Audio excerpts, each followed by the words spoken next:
listening to The Bomb Hole. Bomb Hole Podcast. It's going to be very hot. It's going to be very uncomfortable for everybody. The Bomb Hole. We're gonna slide down them big hills, you know what I mean, on the big, nice burgundy snowboard. Okay, here we go again. We are back in the booth at The Bomb Hole, which is presented by Liquid Death and Pub Beer. Now, Buds, how we doing, my dog? So good, my dog. Always love hearing that. To my left, we have Taylor Lundquist, 2020 Women's Skier of the Year. Now, Taylor, how you doing? Doing so good. Thanks for having me. A Salt Lake legend and our first female skier in the booth. 2020 Skier of the Year, too. That's huge. That's SOTY. That's still a SOTY. SOTY. Yeah, that's a SOTY. Yeah, that's huge. We are honored to have you. Well, it feels crazy being next to Tanner and Jossi, so thanks for having me. Honored. Well, let's start by kind of throwing it back to you grew up in Utah, and tell us about that. Yeah, grew up in Park City. Dad lived in Sandy. Kind of went back and forth between mom and dad. Mom, I was like mostly with mom the whole time. Would go see dad on the weekends. But yeah, good balance between the two. Now, how did you get into skiing? So my mom was an avid skier. I guess my dad was too. I never got to ski with him, but mom would ditch school, take the bus up to Alta, and she got me on skis when I was 2. Beautiful, beautiful. Now, for our Patreon interview, that's kind of a private video, one of the questions we ask is, who's your biggest inspiration in life? And you had such an eloquent answer that I kind of just want to ask that for our actual interview. So who's your biggest inspo in life? I'd say my mom. She's successful, worked her ass off. Or an air horn. Yeah, definitely needs an air horn. Didn't have much growing up. Dad was an alcoholic, wasn't really there for her and her sisters. Mom was diagnosed with schizophrenia when I think my mom was 4 or 5. That was super tough. She didn't have a mom or a dad. Kind of wanted to change that around and had us kids, my brother when she was 20, me when she was 29, but just gave us everything. Like, took us dirt biking, took us boating, took me skiing, my brother snowboarding, just worked her ass off for us, so super cool. Your mom basically had to raise herself, huh? Exactly, so yeah. So for you guys, she just wanted to do everything she could, huh? It sounds like. Totally. Workaholic. Like, I was even raised by, when she was working, I call her my grandma, but I had an older lady watching me because my mom just worked. So. Oh, wow. Now, a boss. I feel like we inherit so much of our traits that we have from our parents. Now, seeing a mother come up and kind of like do so much from nothing, what effect did that have on you, or what influence did that have on you? So much. Like, I have always told my mom she's one of my biggest inspirations, and I feel lucky to have come up in such an awesome environment. Like, I grew up in Park City. People are always like, wow, you grew up in Park City, but then I got a dad influence. He lived above his shop that he worked on cars. I was able to like get dirty and play in the dirt, play in the garage at my dad's, and my mom cleaned up a little, nice house, kind of the materialistic things. But yeah, I just have always wanted to be and work as hard as my mom. Now, at what point did you get into competitive skiing? I think I was 13, 14. I wasn't a good skier at all. I remember like Alex Schlope, Josh Christensen, all the Park City local kids kind of starting park skiing when they were a lot younger than maybe 12, making fun of me or like yelling at me from the chairlift because I would pizza down payday. And I don't know, I didn't want to hear that anymore. I was like, I'm gonna step up and do what they're doing. And I don't know, I had a friend that was in a program, it was called Access Free Ride at the time, and asked my mom if I could be a part of it, and started doing the training, coaching thing, and fell in love with it and wanted to be better because I was getting a little flack from my peers. Now I know that you kind of grew up, like you said, being coached at a younger age, but I know that your feelings towards coaching have changed a little bit. Do you want to just talk about that? Definitely. I've never liked being told what to do. I don't think any of us do.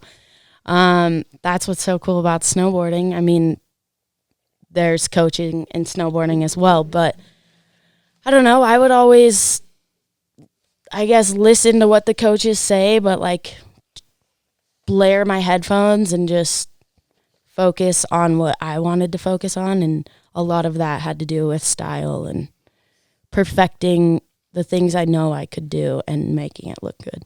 Mm-hmm. Yeah, I know that if you're like Buds or myself, like if you tell me to do something, it's like the best way to coach somebody like myself would be like, don't do that. Yeah. I don't think you should do a 540 on the jump. Oh, you don't? Like, or I don't think or you can't. You can't. When somebody's like, you can't even do that 540. You need to do you need to do a 720 today or whatever the fuck coaches say. I don't even know what they say, but I'm not like that shit does not work for me, you know. Same. Totally. I rebelled against it really quick, and unfortunately, like if you probably listen to them, you can probably get better quicker, I'd imagine. But the kids nowadays are out of hand with all that stuff. Yeah, the truth is these coaches probably know what they're talking about, and they should be listened to, but that's just life. That's how it goes. Totally. I'm not hating on them, but that's just not my I was watching way. them when we were at that half pipe in Mammoth, just watching the coaches in action, and it's just a whole different world. It's hard to even think that that's like a part of the same sport to where you go out in the streets and do what you do, you know? Yeah, like does that look fun to you to be like yelled, especially the French coaches? Those they're the worst, I bet. Mm-hmm. But yeah, I would skip coaching and go smoke weed at this guy's house. We would call it the Moki Mansion, and just go smoke weed and not. Shout out to the Moki Mansion. Shout out to the Moki Mansion. Danny Davis is his name, actually. It's not the Danny Davis. So going back, I know you went to Park City Winter School, which Tanner Hall's been a guest on the show, and he went there as well. Yeah. What was that experience like? That was super cool. Again, I was a little shithead kid that didn't appreciate what my mom was giving me. I was excited about the opportunity, but didn't appreciate it to its fullest. Would go smoke weed. The coaches I'd have training at this time, and I just want to get stoned and shred with my friends. So, didn't do so well there. So I actually got in a fight with my mom and wanted to go live with my dad because I knew he would give me a little bit more leniency and not want me to be home at a certain time, not ask where I'm staying or who I'm going to be with, ask for the phone numbers of the people I'm with. My mom is she's worried about me. So I went and lived with my dad in Sandy and got away with a bunch of shit and started going back to a public school. Didn't go to school at all. Went to ski and got stoned instead. And then I got sent away to wilderness that following year. My parents had enough of my shit. It's not that I was like a terrible kid. I just was, I don't know, didn't appreciate it. That's really sent Super bad defiant. kids. Explain exactly what the wilderness my wife was therapy sent there, right? Yeah, situation is. explain paint a little picture for us of what happens in the wilderness and what the program is. Okay, yeah. So a lot of people get escorted, like woken up from their bed. You're going to wilderness. My mom told me 2 weeks later, so I got to kind of take it all in, or 2 weeks before. I got to take it all in and be like, all right, well, I guess I'm going. She told me it was for 2 weeks or something. I ended up spending 2.5 months out there. Spent my 16th birthday out there. Yeah, we had to make our own backpacks, our own shelter. Like, hike around 2 miles every single day to a new campsite, therapy every weekend. And I was with like suicidal kids that were doing heroin at 16. And I just felt like I didn't belong there. Like I didn't understand why I was there. But towards the end, I loved it. I suggest everyone to separate themselves from society and go be in the wilderness for 2 months. You appreciate a toilet, a shower, food, going out, music. We would always talk about the music that we like would just love to hear in our ears. So it was a really cool experience. Yeah, my wife said the same thing, is like fought it the whole way, and then afterwards it's like the best thing you could possibly Exactly. Like do. Yeah. planning to run away. Like I can't be here. I gotta run away from this place. But Well, and you learn cool skills too, right? Exactly, Like things yeah. that you might not have picked up. totally make a backpack from the trees. Yeah, just how to live outdoors. And Exactly. Now, It was really cool. what was the effect when you came back to society after the 2 months? Yeah, I appreciated every little thing, going out to eat. But then I got sent to boarding school. Oh shit! So that was tough. My senior year, everyone I grew up with is finally celebrating, okay, we made it to the end of high school. I was in boarding school pretty much. I think it was way worse than wilderness. It was a year of uniforms, like a ranking system. You start off at this system and you can either work your way up to like having your cell phone or not wearing a uniform or being able to go outside without asking or having more freedom. Or if you fuck up, you get put down to off form, which is basically jail. So jeez. yeah. So that was tough, but again, like that was the moment where I was like, I need to continue this dream of skiing that I have. I watched all the people that I was with, like kind of back to back on the podium, the little contest that I was doing. Devin Logan, I watched her blow up, and I was like, You're an air horn. I could have had that. I fucked up. If you had just stuck in the mountain school, Yeah, just not which wasn't that bad when you compare it to the boarding school. and- exactly. Yep. Jeez. So that was a big game changer for me. I give it up to boarding school because I could have been down a bad road, and that really pushed me to continue my skiing dream. Was that in Utah? Yep, Oakley, Utah. The thing too is like in hindsight, when you're going through that, you're like, this sucks. This is horrible. Sometimes it's the best shit that ever happened to you too. Totally. You feel like that was like that type of situation? Yeah, like I said, I could have went down a bad road. Like, sure, I was just smoking weed and drinking, but I was down to do anything. Like, I was down to hang out with the friends that I thought were cool and do whatever, skip school, go get day drunk at 16, 17. Like, made me appreciate what my mom had given me and the support she had given me, and yeah, made me want to really fucking push for this dream that I've always had since I've started competing. So Well, at least you stuck in school too, because a lot of people in that seat somehow got out of school at like 10th grade or. yeah, got my GED, or not my GED, got my high school diploma. So Yeah, some not a of GED. these guys just said, "I'm not going to school," and Exactly. didn't matter what their parents did. I don't know how they pulled that, but So the next phase, you're done school, and did you just click into kind of hyper focus mode and start going for it? Mom talked me into going to college. I went for a semester again, partied. I've never been a school person. I just partied and wasted a bunch of money at Westminster and met some really cool people and told her that I didn't want to do school anymore and just wanted to focus on skiing. And ever since then, my skiing's been popping off. So I'm grateful that I listened to my heart and did what I wanted to do. Well, that's killer. While we're on this kind of trajectory, I think it might be time to hit our pub beer action. let's get into our breakout moment presented by our friends over at 10 Barrel and Pub Beer. Pub Beer supports us. You should support them. Their tagline is cheap, fun beer. Do you have a memorable breakout moment? I would say getting into like World Cups. I was competing against the girls that I've always looked up to. I'd like stand up at practice. I'm like, am I really skiing against these girls right now? This is crazy.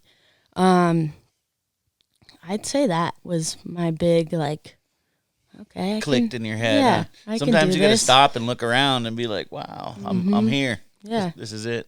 Exactly. And how'd you do? I tried to go to the Olympics for the past, so Russia and Pyeongchang. I got super close this last one. I was like number 5. They took 4. It's got to be gnarly in skiing, huh?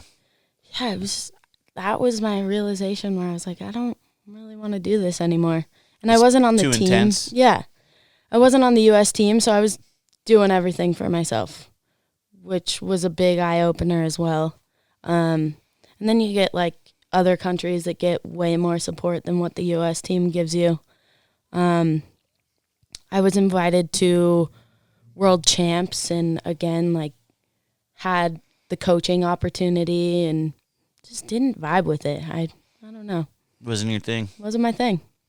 And also those courses too, the jumps are fucking massive. Yeah. The rails are huge. The like, rails just aren't even it's right, like, and then kinda. it's like the conditions are psycho. You got to be really like kind of fired up every single event, huh? Oh my God. Sniffing salts. I think the at sniffing the top salts of are every definitely the run should just be there. Should be a basket of them for you guys. Yeah, seriously. The World Champs course was terrible. It was in Spain and the biggest jumps, the worst course I've ever skied in my life. So, yeah. Yeah, who's building these things? They're just out there trying to I have no idea. Well, trying to look good. I do have to say the builders need some good credit because they are fucking incredible at building parks. All the dudes that work so hard to make those things. I just think it's not that easy. Well, when you show up and they're built right, it's amazing, and you Yeah. can tell, like, you know, some real dudes built this, and they know what's going on. But sometimes it's built wrong, and you can tell. Yeah, definitely. Well, along those lines, I have a guest question from none other than T. Hall. Here we go. Tanner Hall. Question for Taylor. What's your dream street feature? And are we going to see you get into some POW sometime soon? Hell yeah. Quick one, but a banger. I think he's on an exercise bike while he was asking. Sounded like it, right? Rehabbing his leg. Dream feature. I'd say a trap rail or a trap box. What's a trap rail? Is that like a trap house? Trapezoid. Like this and then a flat on the top. Oh, gotcha. I've been doing back 3 swaps, so I've been wanting to do that in the street.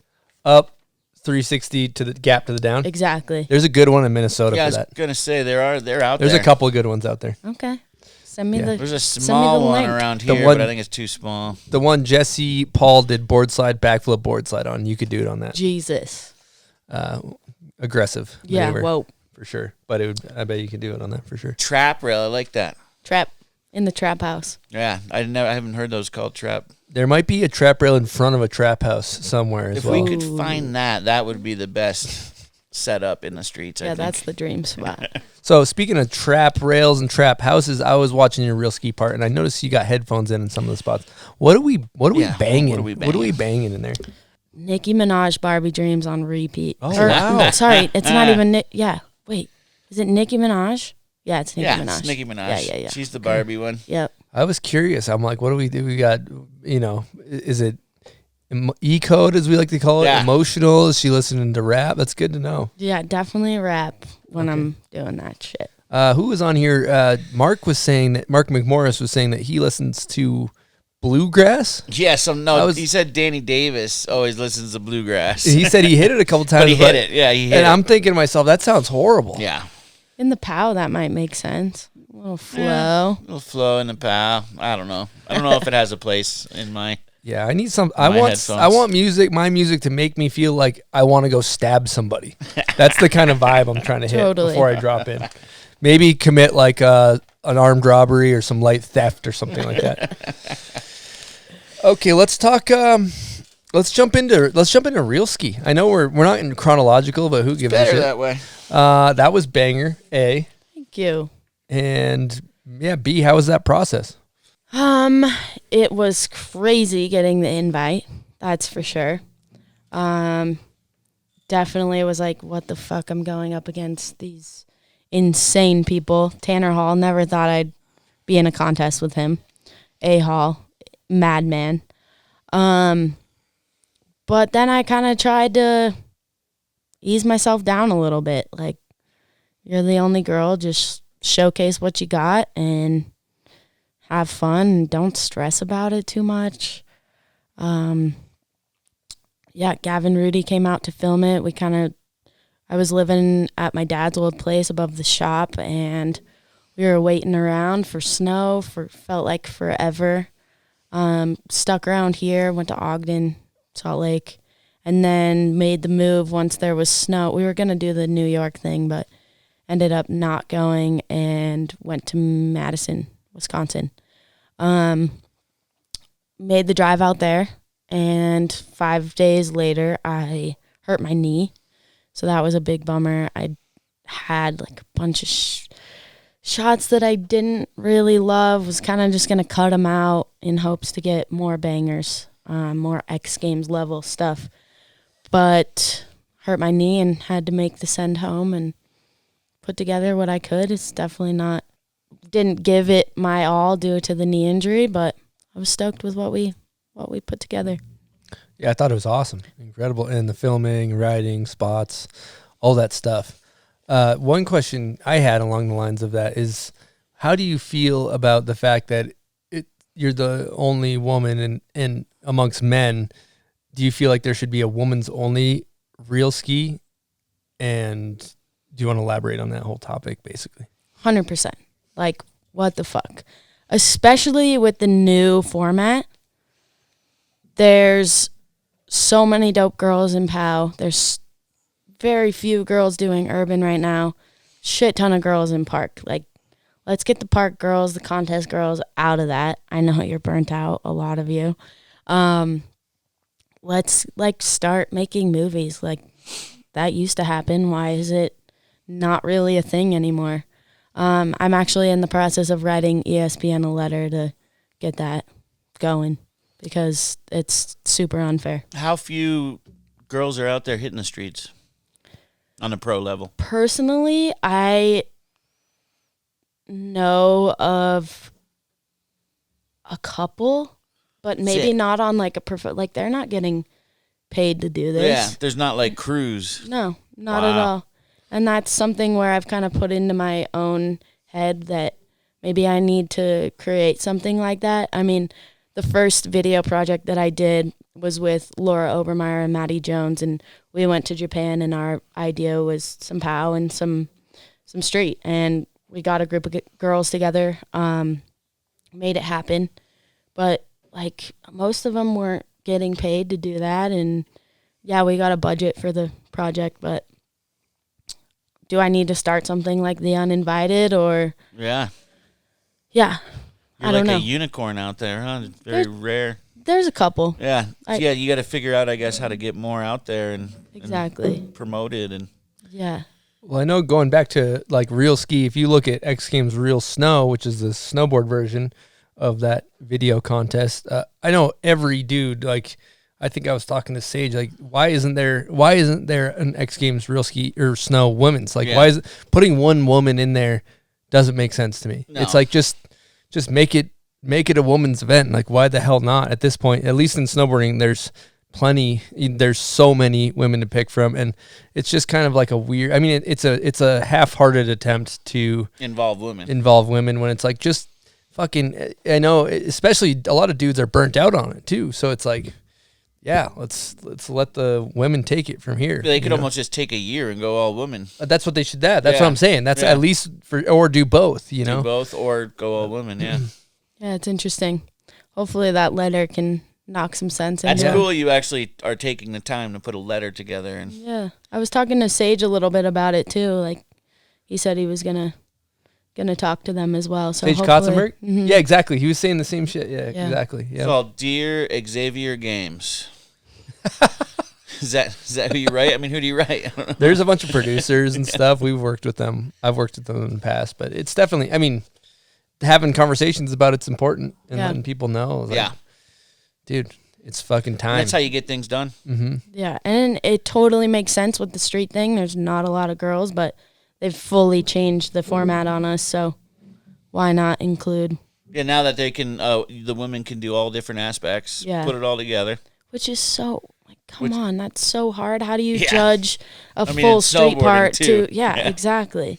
Whoever shredded the best, I guess. Now, going back to Tanner Hall's question, part 2, he asks, is are you going to take it to the powder? I would love to. Definitely. I just want to be all around good skier and snowboarder. Like, fucking love snowboarding. It's so fun, especially in the POW. But yeah, I want to do it all. Get a sled. I don't know shit about it, but Only one way, you know. Gotta try. Exactly. Gotta learn. Your dad was a mechanic. You have some type of motor head in your genes. True. Just get out there, hold her pinned. You'll be all good. The rest will happen. For sure. It'll happen or it won't. Yeah. Or you'll get whiskey throttled into a tree. But I have a feeling it'll happen. Yeah, well, we're talking about this. I actually have another guest question from another ex-booth goer. Bomb hole alumni. Bomb Hole alumni. Jossi Wells. Here we go. What's up, Bombhole? Jossi Wells calling in from Wanaka, New Zealand. Grindy, Stony Buds, hope you boys are doing well. I got a question for Taylor. Hey, we were cutting shapes on a D floor over in Switzerland in the early hours a few years ago. Oh, shit. We were out there for a World Cup. And since that time, you made a shift with your skiing and started pursuing the street skiing and filming aspect.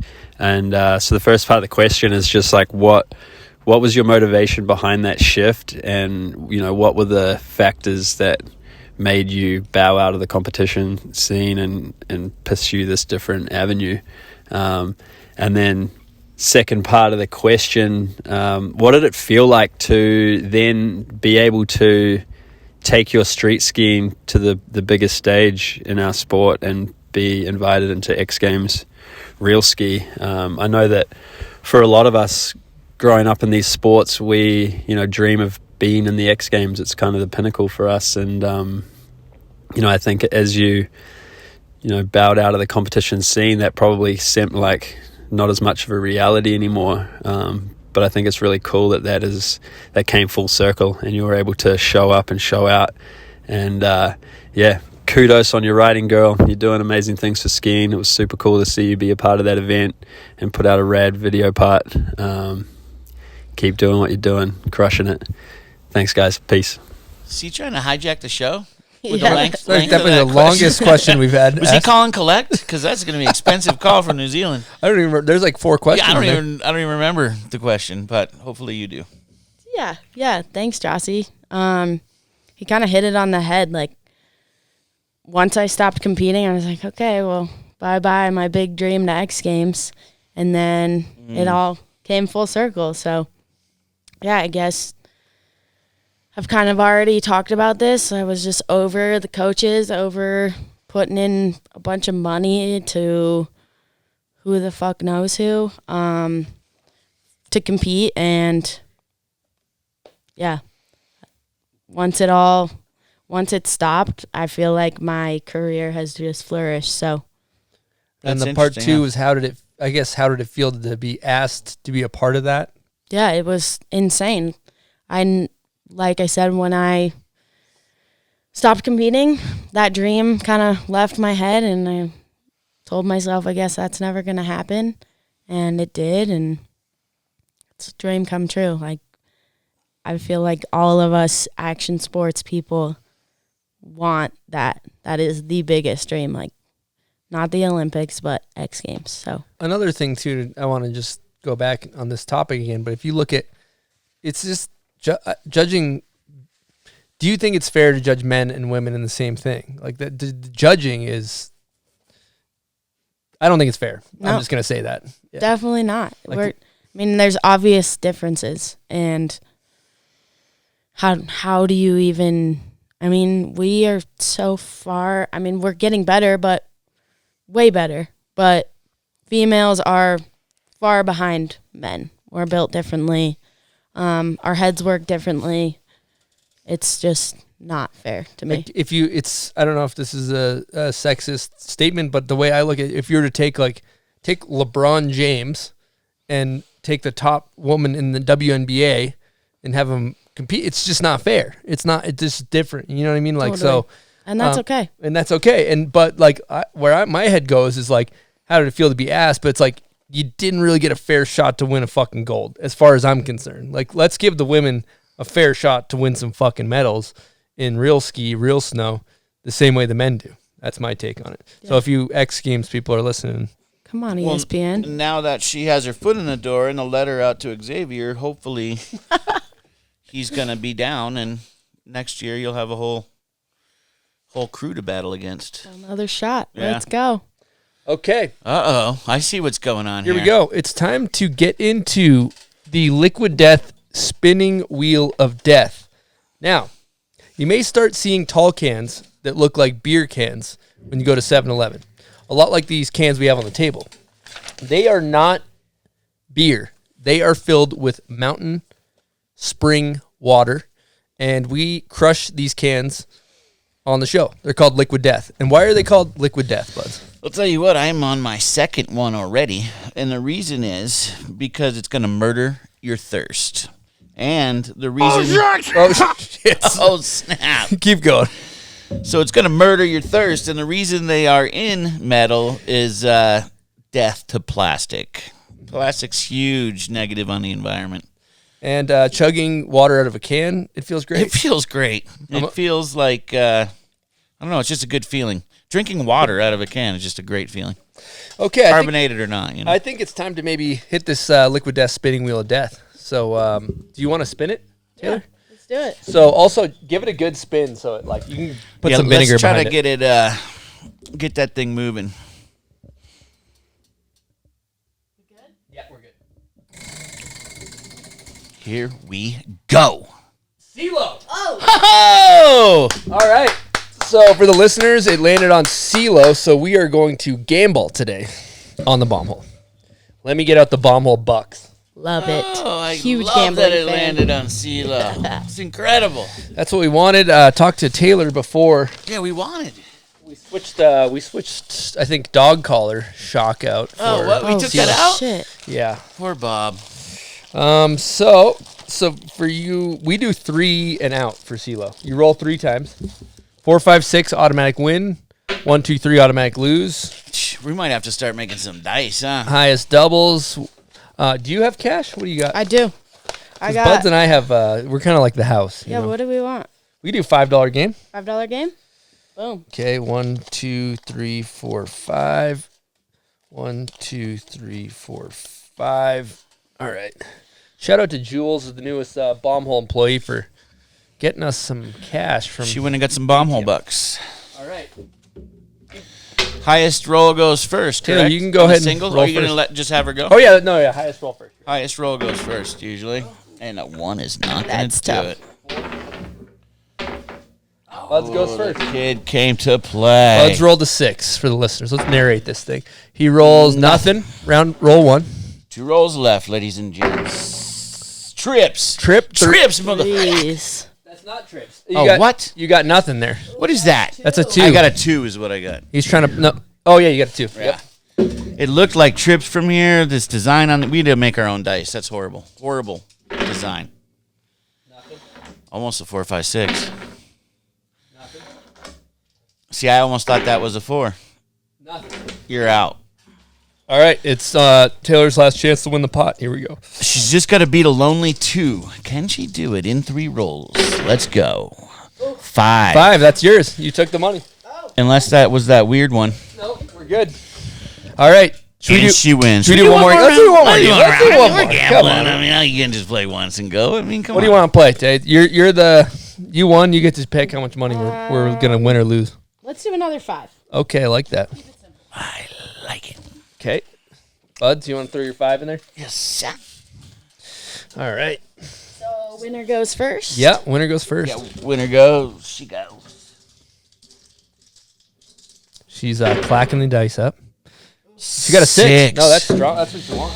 Right out the I gate. thought it was a 4, 5, 6. Oh, 6. We got to push. Ooh. So Push. unless you beat that, we actually got to re-up the pot.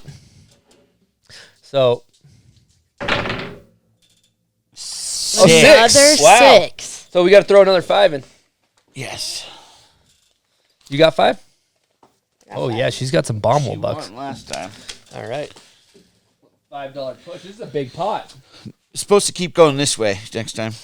Oh, is it? Did I fuck up the rotation? You did, but it's all right. We all got 6s. No harm, no Go. foul.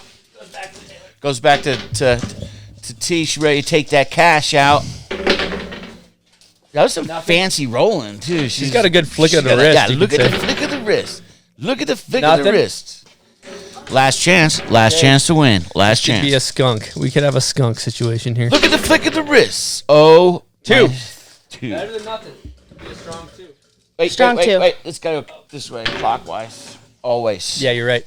Out in them streets. This You might get table shot in kind the of foot. You might throws get me shot in the off. foot in the streets if you were to do that. Nothing. Nathan Ramsey. Come on. Come on, 2. Oh, What do we got? 6. Shit. The kid has a 6. Shit. Kid came to win 2. Motherfucker. Champion. Wow. And Bud sticks the pot. Nice work. Champion gear. I rock to get your boots knocked. Okay, Bud's all of a sudden got kind of like G-code real quick when he wins the pot. He's gonna be feeling real good. You're gonna notice Bud's is gonna be very like. Wow! Yeah, he's gonna be excited. He's gonna be energetic. Like you just sniffed that. The same, That same stuff. feeling. It's the same feeling. It's sniffing Sniffing salts. salts. Sniff- yeah. Winning at gambling. Yeah. Check me in. Gambling Anonymous. Let's go. We do not support gambling if you're a gambling any way. addict. In any way. We do not condone this activity. Or form. All right. I got no pockets. Uh-oh. Yep. I need a hipster sack. Yeah, we got some shorts at bombhole.com. They unfortunately did not come with pockets, but they're great shorts. So They are great shorts. I love them. I recommend wearing a hoodie to put your items. You need that hoodie sack in the center. All right. All right, let's jump back into it. Now, earlier, maybe at the skate park or on my notes, I have a note about your mom, and it just says gay mom on here. So let's talk about that. Okay. So my parents were together since they were like 12. Best friends, turned 12. into lovers. Yeah. Super young.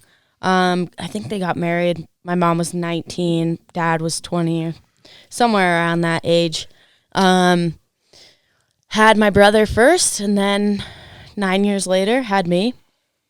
And I don't know, my parents were partiers. They were owning Porsches, and my mom was a car salesman. Dad was killing it in the restoration business and propeller business for boats. And then my mom realized that she didn't want to live the party life, and I guess this is from my understanding, but then they got a divorce and they weren't working out. And my mom started dating women. And growing up, I hated it. Like, it was so hard for me. My brother had a super hard time with it. I would tell friends that would come over that girl's my nanny.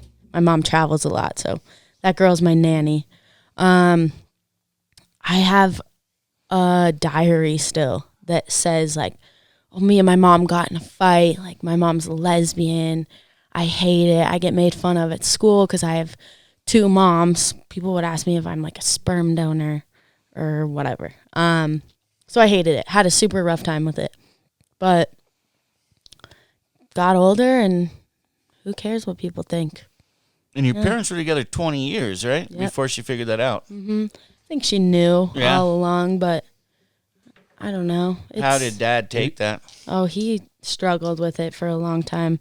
He never got remarried. He had a girlfriend, I guess, as my whole life. Like, she was around my whole life. But they loved each other. They were friends. They were friends until my dad passed away. Like, they communicated really well. They got along. So that was great. No hard feelings there. Also thinking about the time frame of your mom, maybe it was not as socially acceptable back then as it is now. Yeah, I'd imagine. definitely not. So my whole life, that was a no. Like, there's no, I was boy crazy. A super young age. Loved, I don't know. Yeah. Never thought that that would be an option for me. Met this girl actually in the ski world, and I was dating this guy at the time, and she kind of came on to me, like, sat really close. I was feeling something weird. This guy broke my heart, and I started talking to this girl, and it was a feeling that I've never felt before. So, yeah. Well, so you figured you had to explore it, huh? I explored it, and I was like, I'm kind of sick of the guys and want to switch over, and yeah, accepted my mom. And she, I guess where I was going with this is she had the conversation with me, like, are you sure you want to do this? Like, you got to be positive about it because you're going to get shit. People are going to put you down. I just hope that you're okay with it and you're expecting that. Which for the most part, like, I've been super lucky with how people treat me about it. Like, I mean, in this world, it's a lot more accepting. So, but yeah, she definitely gave me the, hey, are you sure? It's hard. So now, what did the journey look like? Kind of, I guess, coming out and becoming comfortable with that. Did you kind of like squirm for a little bit? Did it take a second? I'm just kind of curious about that process. Yeah, I feel like I kind of just disappeared from, like, trying to become friends with people that didn't accept me for who I am. It was hard. Like, when I went to wilderness and boarding school, I was a senior in high school. Actually, a big reason why I got sent away is because that first relationship with a girl, she was actually from Boston, and it was a long distance relationship. She was 3-4 years older than me. I was still in high school. She graduated, moved to Park City, and I thought I was a big kid and could go live with her or live like I wasn't going to high school still. So I hid it in boarding school. I told people that I was there because of a boyfriend. So yeah, it took a while, but after that I was like, fuck, I can't believe I just lied to some of my best friends that I spent a year with about this. Like, why didn't I just accept it and talk about it? And if they don't like it and they don't love me for who I am, then fuck you. Like, yeah, maybe they I shouldn't don't be in need your you in life, my life. right? Yeah. Yeah. What about sponsors? See, I've never been worried about that. Yeah, I don't see that even I'm being just curious. But no, I mean, I know people that are, you know. Personally, I had a relationship that was really scared of that. So whatever. Like, I get it. It's just, it can be a scary process, and you just got to take your time, figure it out however you want to figure it out. Like, some people take their whole lives to figure it out, and some people just don't give a shit what other people think, and whatever you need. I do have to commend you on the fact that just hanging out at the skate park, skating ninth, and just, we haven't spent a ton of time together, but I do feel as though you're somebody who's authentically comfortable in your own skin, comfortable with who you are 100%. And a lot of people struggle with that, be gay, heterosexual, just humans in general struggle with that. And I kind of want to just touch on the fact that, like, you know, I just have a question about, like, when you fully came out and you're like, this is me, and you became comfortable in your own skin, did you feel like a weight was lifted? Did you feel like you were received in a way that was better than expected? In case maybe somebody's listening to this and they're in the closet and they're not sure, you know, kind of talk people through that process. Definitely. Huge weight was lifted off my shoulders. Like, I think that was a huge part of me becoming comfortable with myself and being comfortable in my own skin. It's hard, but you are a product of your environment. And if you're hiding something inside of yourself, then maybe like the people that you don't want to be around are going to be around because you're hiding this special thing that you're, I don't know, feeling inside. Like, so yeah, I feel like it's just so important to be yourself. And again, if someone doesn't like the way that you think, live, or act, then go live your own life. Like, I don't need you in my life. And now that I've accepted who I am and who I want to be around, it's just, I'm like so happy with the people in my life, the friend groups, being able to talk to sponsors, like Pride Month is coming up, like helping the community and just being open with who you are. So important. And how can you be happy if you're hiding something? And if you can't be happy, that's a bummer. So it's props to you. Totally. Thank you. Also, by the time this airs, it will be Pride Month, and we have a really cool thing that we're doing for the Bomb Hole and for just Pride in general, for Pride Month in general. Taylor drew a really cool handwritten kind of drawing, and we're turning it into a sticker, and it will be available for Bomb Hole on bombhole.com. And all the proceeds, we found a foundation that we landed on. It goes to the It Gets Better project. So, yeah, it's I don't remember all the details, but it's Alliance of the Gay Community. Do you remember the details of that per se? Just helping kids understand that they have a sense of community, and there's no need to, I don't know, be a cool kid or like try and be a part of the cool kid group. Like, just again, be yourself, and I think it just creates that, group for people. And we'll link it on the show notes and how to access the foundation. Yeah. And charity. Also, I keep a couple other things on this subject while we're on it too. Is that one thing I've heard some arguments that are like, on the show and stuff, where people are like, why are you talking about why are you even bringing up like people being gay? Nobody cares, right? But ultimately, like, then you'll read some comment. I read some comment, which is not healthy to do. There's still fucked up people out there. There's still people that are very churchy and they believe that it's like a disease. And so even though maybe our immediate friend group doesn't give a shit, it's important to talk about it because there's some people that still give a shit. And so we need to do you feel as though it's important to talk about to make sure that, you got people on your team and stuff like that? Or 100%. Yeah. 100%. Seriously, it's so important to talk about.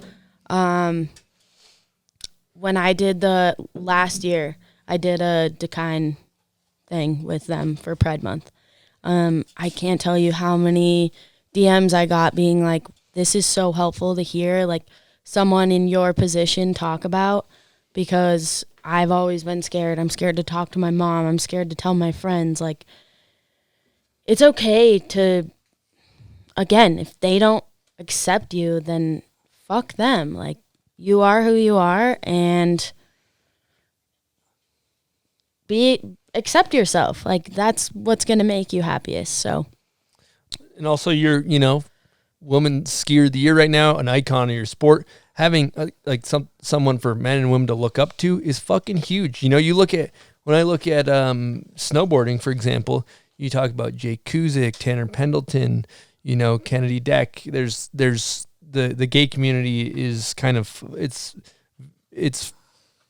widely known now, but nobody until them, there was nobody take a 10, 12-year-old kid that's gay to look up to. Is it okay to be gay and be a pro skier? Is it okay to be gay and be a pro snowboarder? And it's like, it's fucking important to let these kids know, like, fuck yeah, it is. We got your back, and I don't know, I don't really know where I'm going with that. It was just a point. Well, just them hearing this conversation, it can let them know it's okay to talk to people and be themselves, and that's huge. Yeah, I've seen people hold it in for a long time, and that can be detrimental to your life. And your mental health, it's got to be the worst thing. Okay, and then lastly, one question I had is, like, as a, maybe I'm not the most, like, on finger on the pulse of the gay community of what are things that you don't realize that maybe we could do better just on a day-to-day. Do you have anything that comes to mind that people do that you see they're like, dude, maybe chill out on that or this? Any examples of anything? I guess the thing that comes to mind is just saying like, oh, that shit's gay, or I'll hear little kids at the skate park say it all the time, and maybe not to me, but other people, that can be pretty hurtful. So I don't know, just watch what you say. Like, it's like saying the N-word while you're singing along to your favorite rap song. Like, don't say it. It's not nice. Yeah. Yeah, I heard some people say it as recent as last week, and I always say, like, man, that's not chill. Yeah. I mean, I said it when I was a kid. You Yeah, know? when you're a kid, and yeah, eventually you grow up and learn and realize that it's hurtful. It's totally. Don't say that shit, kids. Yeah, don't say it. Okay, I think it might be time Not funny. for you know what, buds. Name that video part. Oh, God. Let's do it. How confident you feeling? 0. Oh, we get a goose egg. Like Goose a eggs. 0.5 maybe. 0.5? Okay, I like that. Half a goose egg. So I did a ski video part for this. Okay. Oh, okay. So all right, for all you skiers out there, listen, here we go. Kush kiss, hide up with them kush clouds. I smoke good till I pass out. 2 pair of wheels on my way down. Put the K in your face until you lay down. Any more Holy shit, I have no idea. Music That Thug has to be a street part. The street part. Your filmer, Gavin, suggested this really? one. Yeah. I said, who should I do?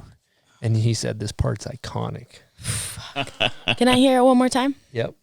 kush kiss, hide up with them kush clouds. I smoke good till I pass out. 2 pair of wheels on my way down. Put the K in your face until you lay down. Any more Is it Clayton Villa from Mutiny? She got it. I didn't know it. All right, and we also got some new Okay, coolers. damn. The coolers are underneath your shit. Pat on No, the on your back. side. Good job. You won the prize pack. But it's under the table. Under the table. I just can't reach it. We got a brand new. In black. You're getting the first black cooler. Wow. It's That looks your nice. sick. award Thanks, guys. for winning the name that video part. Stuffed with merch. We got bomb hole coffee mug, bomb hole shorts, I think, a shirt, stickers, Stony Buds air freshener, all available. Hot item.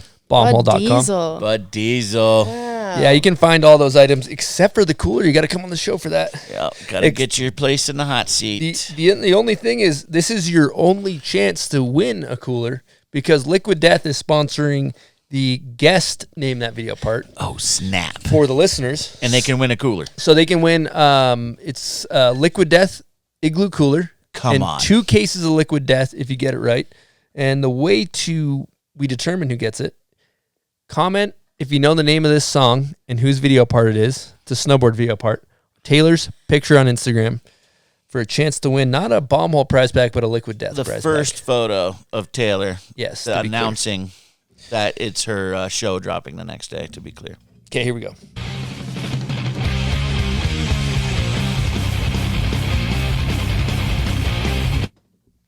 Okay. Thank you guys for playing. Name that video part.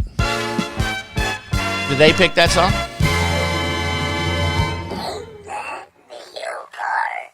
No, I picked it. So we're going to do a Patreon question, and this is from KP from Treefort Lifestyle. He wants to know who the biggest influence of your skiing is that comes from outside of skiing. And this is your skiing and your style, basically. So what influences you outside of skiing but influences your skiing? I don't know which road to go down here. I'd say either music or skateboarding. Skateboarding is a huge passion of mine. I feel like it pushes me to try harder in skiing, like even to get a nice ollie on your skateboard. Like, it takes a lot of effort and practice. Kick flips, a lot of practice. With skiing, it's like okay, I know how to slide a down rail. You don't put as much thought into it as ollieing over a curb or onto a box or whatever. So yeah, I'd say skateboarding is huge. That's a good answer, I think, because it's skateboarding is so hard. You can really take a lot and put that into your street skiing, and makes a lot of sense. Yeah, exactly. I see you at 9th and 9th all the time, the skate park here in Salt Lake City. Now, what kind of role does skateboarding have in your life? How much is it incorporated in the summer, non-skiing seasons? It's nice to take a break from skiing. And yeah, like get your mind off something that you enjoy doing and don't get paid to do. And it takes a lot of practice. I do practice skiing a lot, push myself to like hike a rail and can't leave until I land this trick. Same thing goes for skating. Like I'll say, all right, do a kick flip and a heel flip and all the tricks you know how to do before you leave. So that's huge. Again, like putting so much effort into skating because I'm not as good or like as talented as I am in skiing or have like this big trick bag. It helps me like drive myself more for skateboard or for skiing. I love that. One wormhole I think would be kind of fun to go into talking about too is if you take skiing and snowboarding, for example, there's a big community aspect of it. It's a big part of it. But a lot of times when you go skiing or snowboarding, you're going up to the mountains, you're in your car with your friends, you're on the chairlift with your friends, you kind of stay in your little bubble. But one thing I've noticed about the skate parks here, and I'm just speaking from my own experiences, is that there's a community aspect, especially with specific ones that have built that kind of culture and community around it. And I just feel as though skate parks are very sacred places in the fact that you can always go there. If you don't have any friends and you need a friend, there's going to be somebody at the skate park. There's going to be people there. You can make friends through skating. Or if you're going through hard times, the skate park's there for you. If it's, if you don't like your home life and you need to go somewhere to not be home, the skate park is there for you. So do you have anything you want to add to that? Do you feel the same sentiment towards kind of the skate park space as well? Yeah, definitely. That's huge. Like I always, with skiing, you're covered up, you have goggles, you can't really tell if that person is the person you think it is, or maybe you feel excluded because you didn't ride the lift up with that person that you wanted to ride the lift up with, or those guys are filming and should I go over there? Should I ride with them? Like there's kind of an exclusive feeling to skiing and snowboarding. Again, you have to buy all the gear. You have to buy a season's pass. You have to find a ride up there. With skating, you can just put your shoes on, grab your skateboard, and hop outside. And there's definitely something special about that. And then, 9th and 9th is an awesome place. Like, you're feeling down, go there. You have a bunch of familiar faces. I guess this is with any skate park, but you can talk. Like, you're not all covered up. You don't have goggles on. It's such a sentimental place for me. I think, too, especially, COVID and a lot of people getting more and more isolation and people still recovering from that. It's still not, skate parks some are closed in certain areas. But I still think that people, if you're feeling lonely, you need a place to go, just fucking go to the skate park. Just hang out, have a conversation with people. Yeah, don't even have to skate. You don't have to skate. Hang out. Yeah, exactly. So, yeah, definitely a cool one to talk about. I mean, in I can say in my life, it's been there when I've needed it, and I hope that towns and communities understand the importance of these spaces and not only making just a skate park, but you need to make a good skate park that skates well. Because if you put some shitty ramps there, it's going to be people that don't really skate that appear to it. If you build a really good skate park, it will create an entire culture and community, and people will go there every day it will self-police itself. I'm kind of rambling about this, but I can't hammer on enough the importance of skate parks in the community. Well said. I agree. Hollowed ground. Do you have another Patreon question, bud? I do. This is from Will Bamford. Women-specific hard goods. Does it actually make a difference compared to smaller size General Neutral gear, or is it all about marketing? I'm just going to be honest. I think it's all about marketing. Really? Definitely. It sucks that we put when a baby's born. Yeah, I'm having a boy. It's blue. I'm having a girl. It's pink. I don't know. Times are changing, and it shouldn't be like that. I think Sweden does no gender neutral color, gender neutral colors. But I think that's so important.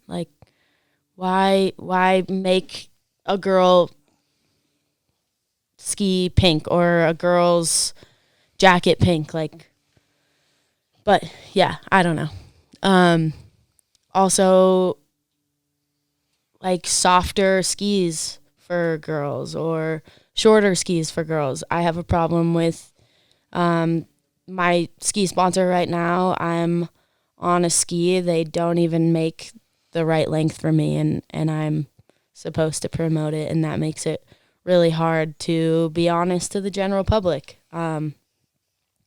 Everything just needs to be gender neutral, I think. What's crazy is they're missing the point. They should be changing their line because it's obvious there's a need for what size you want. Mm-hmm. If you're riding it, other people need it, so they're kind of missing the mark a little bit. Totally. And hopefully they'll listen to you and do that. Yeah. And snowboarding, they're always making women's boards too soft as well, and you'll end up seeing a lot of the ripping girls just jumping on a men's board. Exactly. Because the flex is actually right. Maybe just the smaller size because they don't want to be on a 165 or something. Or what's even worse that happens all the time is a woman's on a man's board with a woman's graphic, which is false advertising. Yeah, Buy false this advertising. board, but it's not the right board. Yeah, they need to just go through and actually make the product correct and figure it out. Listen to your athletes. Yeah. Or do the gender neutral models. And I've noticed, a lot of brands are starting to pick up on that in snowboarding. I don't know about skiing. Yeah. But not yet, but it needs to happen for sure. They should. Yeah. Let's talk about teams and men versus women. And do you think there's equal opportunity granted for the men skiers as the women skiers right now? As far as spots on teams and things like that are doing enough? No, but it's hard because there's obviously a lot more men than women in the sport. I feel like even less in snowboarding, or even less in skiing than in snowboarding. There's just not a lot of us. There's definitely some well-deserving girls out there that should get a contract, should get paid.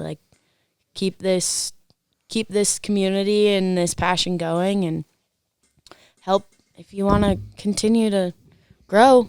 Help your girls out. So I've kind of tried to take that into my own hands and include more women and think of projects I can do and all of that. Are you aware of the percentage of sales that's women versus men in skiing?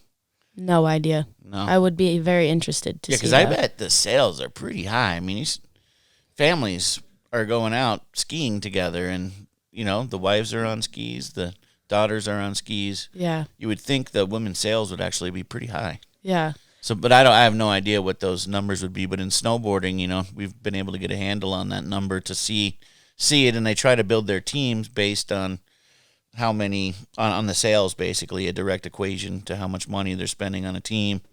So we need to get that info in skiing so we can see what goes on. Definitely. I feel like there's a lot more family skiing versus snowboarding, maybe. Yeah, no, exactly. I guess that's what I'm getting at. Yeah. You should try to find out from your sponsors what that number is and try to start your battle there. Well, women's sales is dial it in. Is 40%, see what that percentile is. It's got to be on a crazy like hockey stick graph when you look at it, because I'm not a social scientist or anything, but my observations I've seen over the past 15 years, let's just take skateboarding for example, right? When I first moved here, or just started skating for that matter, I can only think of like one or two girls in the whole city or town or area that I would see at the skate park. It was very uncommon. And I think that what happens in my unprofessional opinion is that it seems like women maybe see other women doing like skateboarding and they're like, oh, it's okay for me to do that. Same thing should be said for different races, ethnicities, all that. But if we're talking about, women doing action sports, it's like, it's almost like the light bulb went off and women are like, it's okay for me to skate. Holy shit. And all of a sudden it's like fucking 40%, or I don't know. It's so trendy. There's so many people. There's a lot of women at the skate park, yes. which is fucking awesome. So going back to skiing, it's almost like hopefully you can get in front of a bigger audience and more women, that there's that 10-year-old girl that's like, oh damn, Taylor, like I want to be like her. I want to be a pro freestyle skier and hit street rails and that. And so it is really important what you're doing. It's important for the youth to see and to pave those ways. Because I mean, who did you look up to as a skier when you were coming? There probably wasn't very many women skiers in the mix, right? Yeah, I would say Ashley Battersby. She needs an air horn for sure. I loved rollerblading from when I was a kid. Like I said, my mom would drop me off at the skate park at 9:00 and pick me up all sweaty and scabby, and once the sun went down. So she was a really good rollerblader. And then Kaya Tursky, both of them rollerbladed. So I feel like that was, like, before skiing, I wanted to go to the X Games for rollerblading. And then they took it out, and I was like, well, fuck this. I'm going to try skiing and skateboarding. But yeah, those two were huge inspirations of mine. They killed it in the ski world. Yeah. It seemed like that was almost the era of like the token girl. Totally. More than like there's a gang of women that do this. I feel like back then it was like find the pretty girl, put her on the poster, whether like, yeah, I don't know. It's just different these days, and I'm trying to change that. Mm-hmm. And then what do you think brands could do better?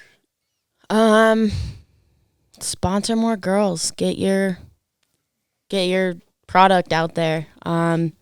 Create more projects. Push projects on people. Maybe not like, I feel like brands are so focused on the contest world, and there's so much beyond the contest world.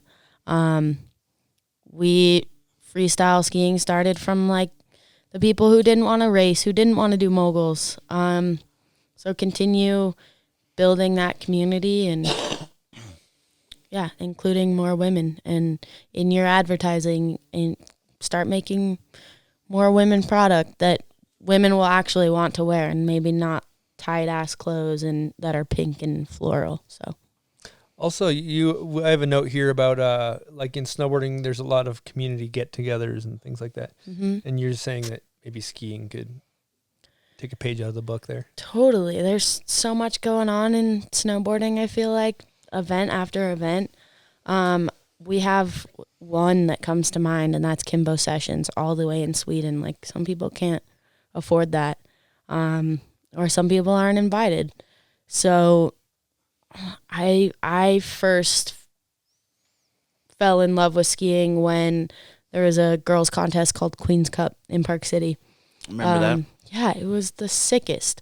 The pro girls would come in, create their teams, and all the amateur riders would group up with the pros, and you get to meet the people you idolize and also like showcase what you have and things like that. It just needs to be more group oriented and not push people out, not be, I don't know, inclusive, be more inclusive.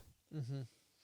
Yeah, it seems to become very niche, very segregated, if you will. And yeah, we forget in some senses about the community aspect and how important that is. And these there's like the big contests that are like fists and serious shit, and then it seems like the small contests fall through the cracks, the ones that make you fall in love with skiing or snowboarding. Like, Right. bring that shit back. Yeah, no more rails to riches, like just those small things that kind of, or like opens that get you to a bigger platform. Like there's none of that. I mean, I guess there's Rev Tour, but it's all owned by this shitty corporation or whatever you want to call it. Mm-hmm. That you need a coach to get to the next level. So something that isn't that. Are there skiers like putting their own events together like there is in snowboarding? The only one is Kimbo Sessions. And that's it. Yeah. And that's not really, I mean, maybe there is and I'm just not thinking of it. Yeah. But in snowboarding, we have so many little things So that riders many. kind of spearhead, and it's awesome. so You cool. can't even go to them all. There's so many, you got to pick and choose. Yeah. And what is that? Like skiers aren't getting paid enough money or. That must be what, or they're, yeah, that must be. No, they're just Yeah, they're raising money to you do can make it. that shit happen. It's not about. I don't think it's about funding. It's about just Because it doesn't come out of their pocket. putting value on community and events. Yeah. Simply put, and Yeah. not. Now going back to a question, I'm curious in your shoes because I know as a snowboarder, FIS is the governing body of the Olympics and all the snowboarding competitive contests that get you to the Olympics. So whatever, I don't know what it stands for, but it's run by skiers. It's like Federation of International Skiing. Yeah. I could be wrong, but like that's my guess, right? Yeah. So FIS is skiers that judge all the snowboard contests, and my take is I think they're the fucking worst. Now, as a skier though, what's your take on FIS? I would always wear a fuck FIS You would. sticker. Like, it's just not my vibe. Like I said, we need to have a sense of community, not this competitive like I was watching Jossi's episode. Like it used to be, I think he said like it used to be traveling around with your boys. Like it needs to be, I guess I'm a chill person. Like I want to chill, have fun, not be in this like competitive. I mean, I'm competitive for sure, but it's different when you're with your friends and, oh, that person just tried this trick. Like, I'm going to try and one up it, or I'm going to try and do it better. I think for me, I enjoy that type of mindset better. Yeah, that makes sense. And it seems like it just sucks because the way it's all governed and the governing body, it comes from ski. I could be wrong about this, but does it come from ski racing? I think so. So yeah. I could be wrong. You can fact check me on this, but if you look at the entire governing body of snowboarding and freestyle skiing, is fucking ski racers. Came from Gates, yeah. And so it's like these people Slalom. are not cut from the same fucking cloth as us. Not at all. And so these fucking people are out here determining who goes to the Olympics. And now, since all the companies are about it and they're all like with it, they're like, or the countries, I should say rather, they're like, this is how I go to the Olympics. The riders are like, this is how I go to the Olympics. But like, if we as snowboarders or freestyle skiers, if anybody wants to come together, I don't really know how to do this, but I'd like to be on the board of how the fuck do we take down FIS and take back snowboarding and take back freestyle skiing from these fucking ski racers, man. Because it's like, dude, it ain't working. The judging ain't working. The way they run the events isn't working. You can't watch it. I'm a fan of skiing, like freestyle skiing, watching the fucking half pipe. The guys go huge, girls go huge. Huge, man. It's like, I like watching that stuff, but the way that it's run, like a World Cup, I don't even know how to watch a World Cup. You can't even get the feed link for a World Cup. Like, nobody cares about a World Cup. Not to go off on a tangent, but I think it's time for a change, and I hope that can happen one day. Yeah. And then they run it in It's crazy shitty as weather. people have tried. Yeah, They've really tried totally. to dig in. Yeah, at FIS will run them in bad weather and not even care. Yeah, because they're worried about their TV time. Their commercial you know? slots Yeah. have to be filled at this day, and That's just not how. make the women go You when were it's all made. windy, and Yeah. it's Also, horrible. I think there was a shift. We've talked about this, but I do think there was a shift that once, like snowboarding, especially slope style snowboarding, because there's always half pipe, but once that got kind of accepted into the Olympics, there's just the entire attitude changes because you have parents that otherwise wouldn't want their kids skiing freestyle. They'd want them in the gates, but all of a sudden it's okay. Or it kind of, it's not this like counterculture attitude. It's this, well, it's okay now. It's in the Olympics. Little Timmy's going to go to the Olympics, so we can get behind him. Instead of him playing fucking tennis, he's skiing, where it's like, I don't know. I get kind of chapped about that stuff a little bit. I feel you. I'm so with you on that. And kids aren't even learning the like fundamentals of skiing or snowboarding. It's like airbag, double, let's go. You're going to win. And you're going to move on to the next step. So it just takes the fun out of it. I was watching that airbag double process at Mammoth, and man, it doesn't look fun. No. Just slamming all day into that bag. They didn't have that back in the day. They were doing like learning right, left, switch, cab, both ways. Like figuring it out. Not hucking them. Slamming into that bag. It's got to hurt a little bit if you land wrong. I think those, especially in the pipe, you know? Those transition features definitely wean out the people that know how to turn versus the people that just can go straight and learn everything into a bag. I'll tell you, those skiers, they do go quite large in the pipe. Fuck yeah. Pretty impressive. 4 edges gives it a little bit more control, huh? Never got the pipe jock thing. These guys were going huge in Mammoth. Were you just there? Yeah, we were there last week. Okay. And the skiers were definitely dominating as far as amplitude. 4 edges, man. 4 edges. Okay, so let's get into some hot takes. Woo! One we like to always ask, the MJ/GOAT of skiing. Who you got? Male and female. Male and female. For female skiing, I am going to say Michelle Parker. I remember competing against her in a North Face Open, Park and Pipe Open competition. And she was killing it in slopestyle. She did the urban thing. Now she's crushing mountaineering or pow skiing. Mountain biking, too. Mountain biking. Like, she's just still in it, and that is so respectable because, I mean, we do this because we love it, and some people get burnt out on it, and she's still crushing it and paving paths for young ladies, young men, older, young, myself. So she's a boss. Okay, what about on the male? I already said his name. I'm a huge fan, Henrik Harlow. Always creating new tricks, he just looks good. Whether he has big-ass clothes or not. I got to look him back up. He's the one with really baggy clothes, right? Yeah, used to have dreadlocks. Yeah, used to have dreads. Now, I got a question. I noticed some people, when they get to that kind of really excessive level of bag, they all wear suspenders skiing. Now, I figured out why. Well, it's not even a question. It's more of a statement.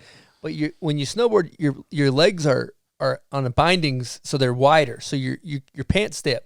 When you're skiing and your feet are close together, your pants don't stay up, right? Is that it? Or is that...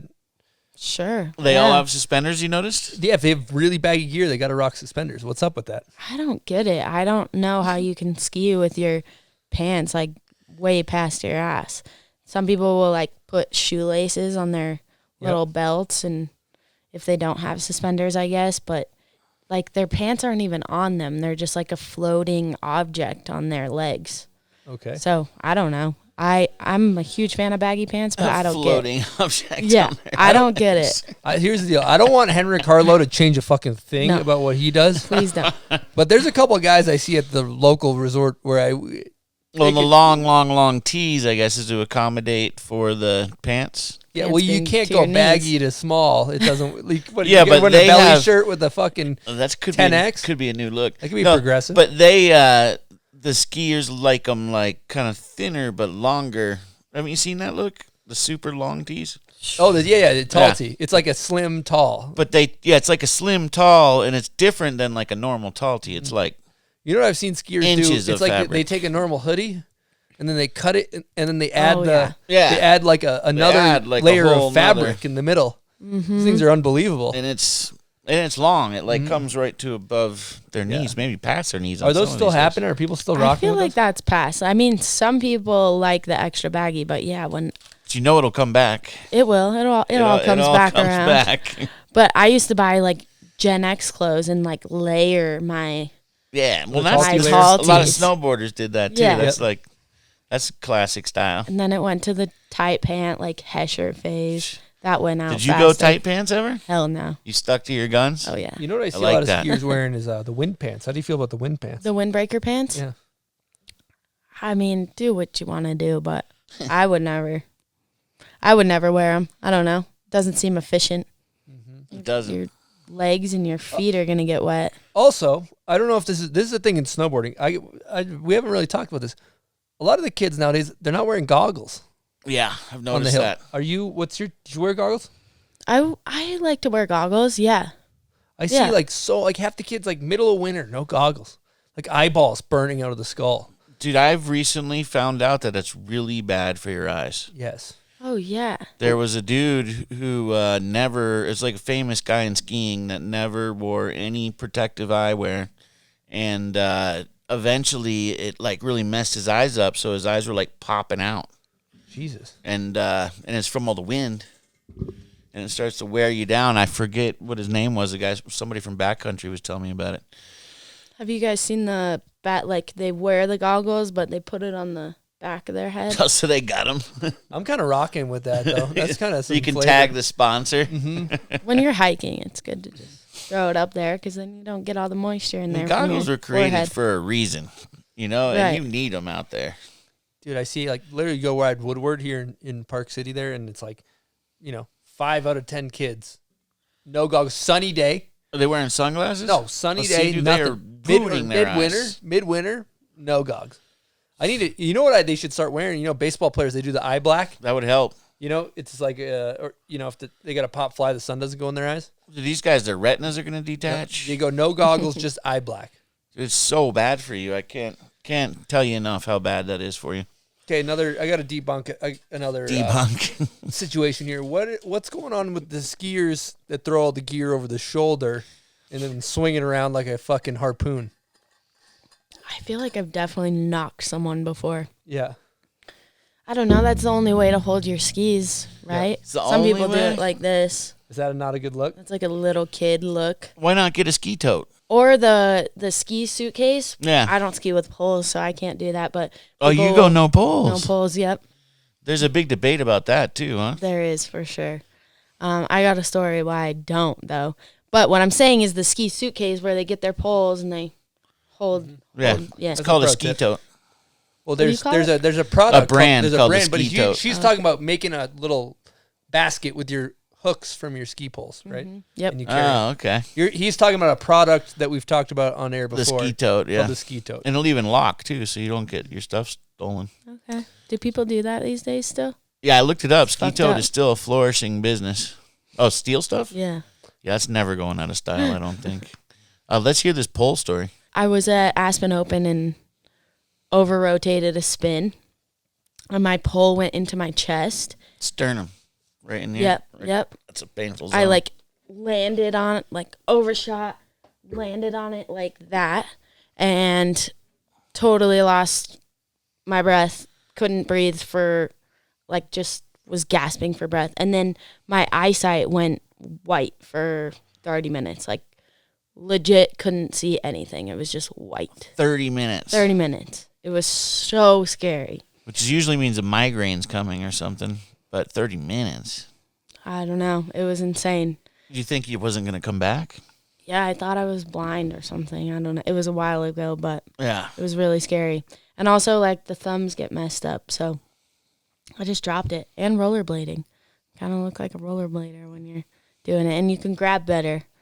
In the POW, I'll bring the poles out, but... Makes sense. Yeah, because there's been a big debate lately, and a lot of the guys are leaning back towards using poles, is what I've heard. Back to it. Yeah, but only from bud. our limited... What's all the data on that? Yeah, we only have three guests that we're pulling information from. But Jossi was saying it was coming back, and Tanner was saying it was coming back. Yeah, people like to use the, super long poles. Well, you can get I guess longer that's ones. a style, yeah. Grenier could point better if he had longer My thing poles too, out there. that you don't realize like what you're missing as a snowboarder, the pole clink. Yeah. Ding, ding, ding. I mean, I'm a fan of that. Yeah, you can clap. Yeah, your buddy lands something over there. You see it all the time on the knuckle. There's just their friend does a 1080. That's like Ding, a ding, ding, skater ding, ding, slamming ding, ding, ding, ding. their you hit your board on skateboard the down tail. on the tail of the ramp. It's we don't have that in snowboarding. Yep. It is a lot to so carry, funny. though. It is a lot to carry. And the boots are fucking horrendous. Jesus. Oh my God. I can't believe they haven't figured out some better technology yet on the boots. For real. Something. Full tilts are nice. What's full tilt? Good. That's a good plug. She's pro. That's Oh. a true professional. This is a That's plug her here. spot. She's the only female with the pro model ski boot, buds. You got to do What? your research. Yeah, it's But full. coming out. It's called full tilt. That's the Yeah. brand. Yes. Yeah, those are the comfiest boots around, for sure. And I Paid have endorsement. Please bring it on. I have a pro model boot coming out. First lady to do so for full tilt. Trying to change them up a little so they are more comfortable. And snowboard, like I have talked about introducing the BOA system, or like we get a lot of heel lift when we try and nose butter. A lot of heel lift happens, so kind of like cinching down the liner like snowboard boots have, so that doesn't happen. First female to ever have a pro model boot, or first with full tilt? I don't think any ladies have had a pro model boot before. That's impressive. Yeah, stoked. That is. Let's check the Google machine. Now, I've noticed that you obviously have a bunch of tattoos, and I asked you about working at Sushi Groove, local restaurant. I'm actually going to give them an air horn because I love that place. Delicious. Place is good, eh? Yeah, it's bomb. You gotta go. Now Come see me. I'm down. Yeah, if you're in Salt Lake, come see Taylor. Now you said I need my tattoo money. Yeah, I love tattoos and the experience talking to the artists. Basically, it started with my mom has a couple tattoos. Then my brother started getting sleeved up, and I got my first tattoo when I was 18, kind of a family tribute to mom, dad, and brother.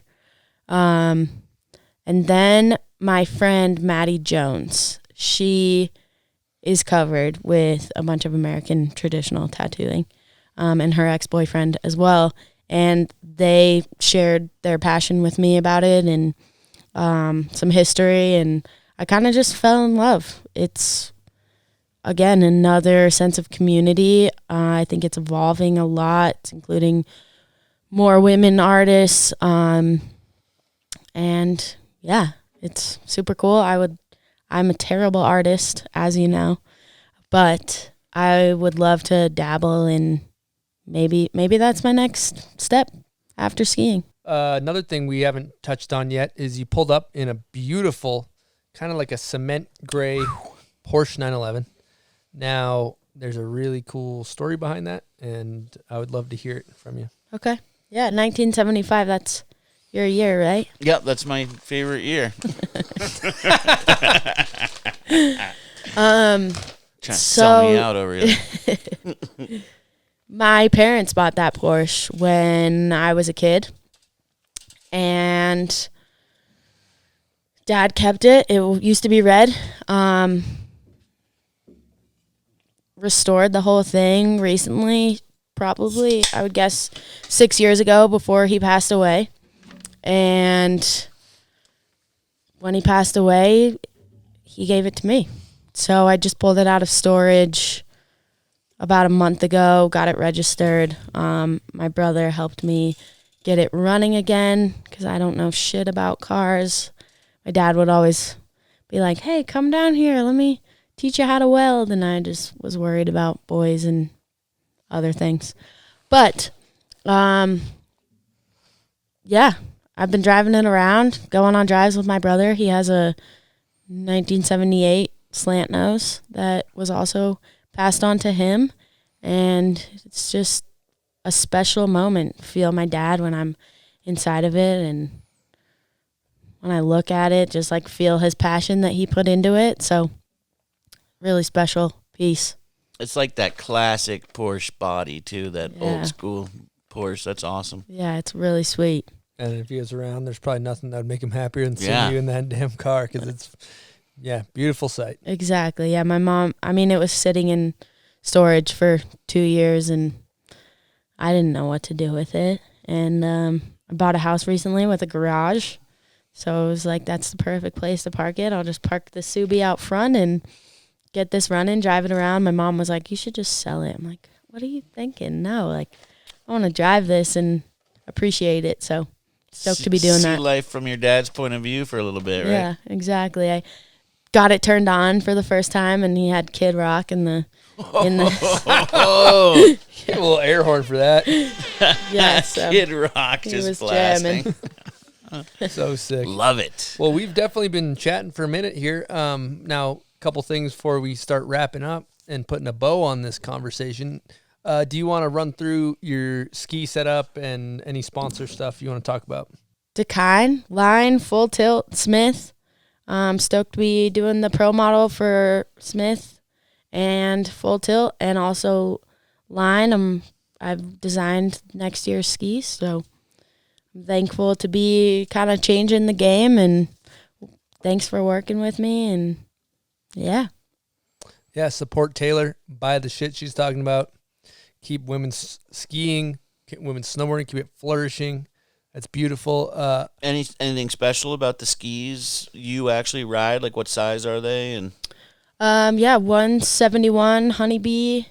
My friend Tim designed the graphic, and then next year's Full Tilts that I'm designing are going to be a 10 flex. So usually girls' boots come with 4 or 6, so it's going to be a little stiffer,